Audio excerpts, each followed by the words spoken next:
Good morning students, today I am going to discuss next chapter. अभी आपके 9 chapter हो चुके हैं, ये 10th चैप्टर है S block elements. S block आपने पीरियोडिक टेबल में देखा होगा, उसमें एल्कली और एल्केलाइन अर्थ मेटल आते हैं, फर्स्ट और सेकंड ग्रुप। अब एल्कली मेटल क्या होते हैं? Alkali metal include in S block elements.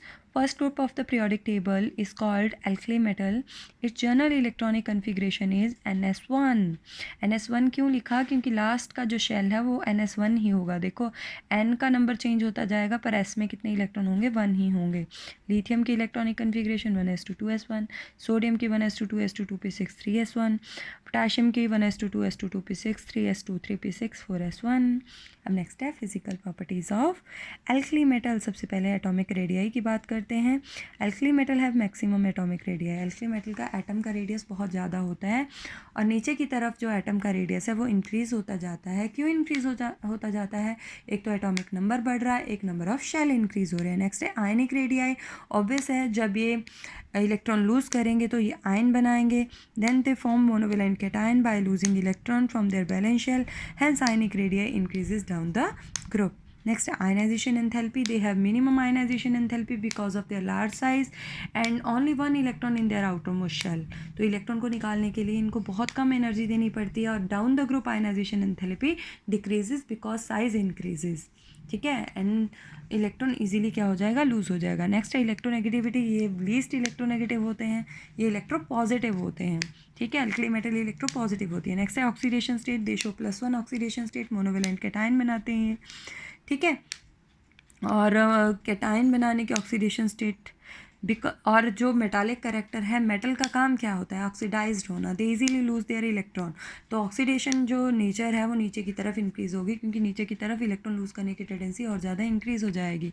Size बढ़ जाएगा, न्यूक्लियस की इलेक्ट्रॉन को होल्ड करने की कैपेसिटी डिक्रीज़ हो जाएगी और इलेक्ट्रॉन ईजिली लूज़ हो जाएगा। नेक्स्ट है metallic character. Down the group metallic character increases. Next है melting and boiling point. Alkali metal generally have low because of alkali metal has large size and their binary energies are very low.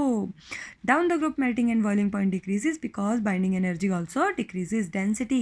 Alkali metal are very soft, very light and very the first 3 elements are family are even lighter than water. जो पहले 3 member है वो तो पानी से भी lighter होते हैं. Density increases down the group. Hydration enthalpy. Hydration enthalpy is the energy which is released when ion of the particular element take up molecule of water. जब वो पानी लेते हैं तब जो एनर्जी रिलीज होती है उसको क्या बोलते हैं? Hydration energy. Decreases down the group because size decreases, because size increases. नीचे की तरफ हाइड्रेशन एनर्जी डिक्रीज होती जाती है क्योंकि साइज बढ़ता चला जाता है. यहाँ पे डिक्रीज लिखा है, यहाँ इंक्रीज आएगा. ठीक है, बिकॉज साइज इंक्रीज. नीचे की तरफ हाइड्रेशन एनर्जी डिक्रीज़ होती है. क्यों डिक्रीज़ होती है? क्योंकि साइज़ इंक्रीज़ हो जाता है. जितना छोटा साइज़ होगा उतनी ही ज़्यादा हाइड्रेशन एनर्जी होगी और जितना साइज़ बड़ा होगा उतनी ही कम हाइड्रेशन एनर्जी होगी. नेक्स्ट है coloration to the flame. Very very important question. यहाँ से आपको क्वेश्चन आएगा, why alkali metal impart coloration to the flame. तो एक बात याद रखना, मैंने आपको अभी बताया कि आयनाइजेशन एंथैल्पी एल्कली मेटल की बहुत कम होती है. क्यों? क्योंकि आटोमोस्ट शेल में सिर्फ एक ही इलेक्ट्रॉन होता है और इजीली वो लोअर एनर्जी स्टेट से हायर एनर्जी, जैसे हम फ्लेम गर्म करते हैं, उसको हीट करते हैं, उसको एनर्जी मिलती है तो इलेक्ट्रॉन को जब एनर्जी मिलेगी तो इलेक्ट्रॉन ग्राउंड स्टेट से हाई स्टेट में, एक्साइटेड स्टेट में, किसी बड़े शेल में, अगले शेल में क्या कर जाएगा? जंप कर जाएगा. जब वो एनर्जी ख़त्म हो जाएगी तो वापस वो अपनी जगह पे आएगा. जो लाइट लेके वो जंप करेगा उससे कॉम्प्लीमेंट्री कलर वो एमिट करता है.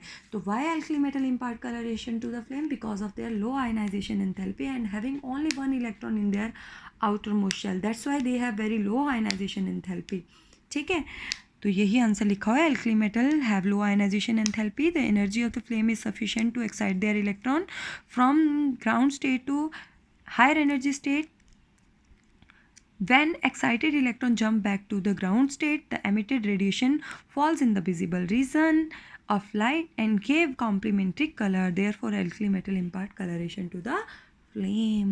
Next है photoelectric effect. Photoelectric effect क्या होता है? The phenomena of emission of the phenomena of ejection of electron from the surface of metal under the influence of striking photon। जब लाइट पड़ती है इमीडिएटली जो अपने इलेक्ट्रॉन को एक्साइट करवा देता है, इलेक्ट्रॉन को लूज़ कर देता है, उसको क्या बोलते हैं? Photo electric effect. और down the group alkali metal में फोटो इलेक्ट्रिक इफेक्ट इंक्रीज होता है। तो सबसे ज़्यादा फोटो इलेक्ट्रिक इफेक्ट इजीली कौन शो करता है? सीजियम।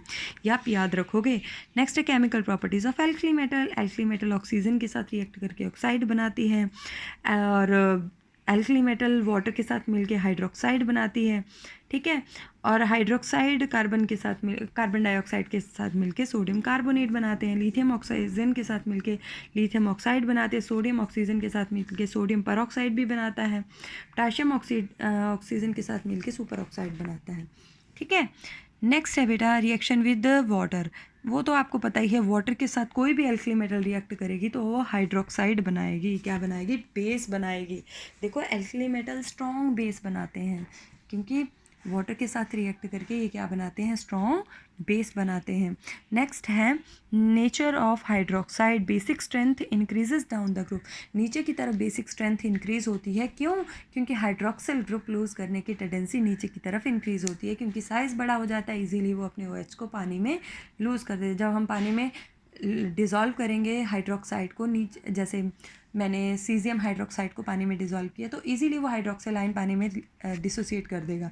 जो इजीली हाइड्रोक्सिल आयन डिसोसिएट कर देते हैं पानी में, उनको क्या बोलते हैं? Strong base. तो नीचे की तरफ बेसिक स्ट्रेंथ क्या होती है? Increase.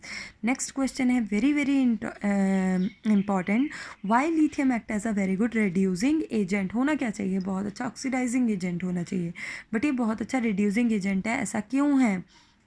Reducing nature of element in terms of the electron releasing tendency, but the member of alkali metal are powerful reducing agent, ठीक है। वैसे तो हाँ, oxidise itself and reduce other बहुत अच्छे रिड्यूसिंग एजेंट हैं। और रिड्यूसिंग नेचर नीचे की तरफ क्या होनी चाहिए? इंक्रीज होनी चाहिए, बट नीचे की तरफ रिड्यूसिंग नेचर डिक्रीज होती है। सबसे ज़्यादा रिड्यूसिंग नेचर किसकी होती है? लिथियम की। होनी क्या चाहिए? सबसे कम होनी चाहिए। नीचे की तरफ रिड्यूसिंग स्ट्रेंथ इंक्रीज होनी चाहिए ना, क्योंकि नीचे की तरफ इजीली ऑक्सीडाइज हो रहा है, मतलब सामने वाले को इजीली रिड्यूस करेगा। बट जो लिथियम है बेटा वो बहुत अच्छा रिड्यूसिंग एजेंट है। ऐसा क्यों है? आओ इसको डिस्कस करें। Reducing nature of element is expressed in terms of electron releasing tendency and the same as also link with the ionisation enthalpy. We know lithium is the member of the family has a maximum ionisation enthalpy. आपको पता है lithium पहला member है जिसकी ionization enthalpy सबसे ज़्यादा है बाकियों के कंपैरिजन में। Is expected to be the weakest reducing agent, but it is the strongest reducing agent among the member of the family. In order to explain the reducing nature, we must keep in mind the ionization enthalpy is the property of isolated gaseous atom. जो ionization enthalpy है वो किसकी property है? isolated gaseous atom की। its reducing character is expressed in aqueous solution. और जो इसकी reducing character है वो हम किस में एक्सप्रेस करते हैं? एक्वस सॉल्यूशन में। सबसे पहले कहते हैं जो मेटल है वो सॉलिड स्टेट में होती है, उसको पहले किस में कन्वर्ट करना पड़ता है? आयन में। तो वो पहले पानी में डिज़ोल्व करने पे किस में कन्वर्ट होगी? आयन में। तो above the change actually will takes place in 3 step. ये कहते हैं जो चेंज है एक्चुअल में 3 स्टेप में होती है। तो सबसे पहला स्टेप क्या है?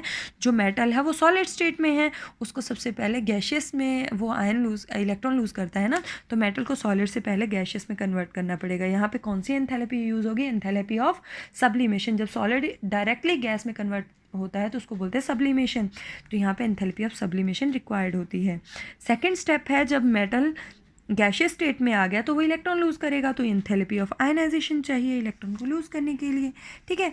नेक्स्ट लास्ट वन, जब हम आयन में आ गया, जब उसको पानी में डालेंगे तो वो एनर्जी रिलीज़ करेगा, तो enthalpy of hydration is required, ठीक है। Among the alkali metal, cation has maximum tendency to get hydrated। तो यहाँ पे कहते हैं जो लिथियम है उसका छोटा साइज होने के कारण, ठीक है, वो जब पानी में डालते हैं तो बहुत large amount of hydration energy release करता है।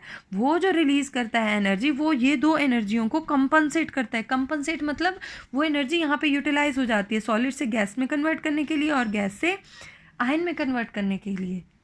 इतनी ज़्यादा हाइड्रेशन एनर्जी रिलीज़ होती है। मैंने अभी आपको पीछे बताया कि जितना स्मॉलर साइज़ होगा उतनी ज़्यादा हाइड्रेशन एनर्जी रिलीज़ होगी। Enthalpy which is released compensate the energy required in the first 2 steps.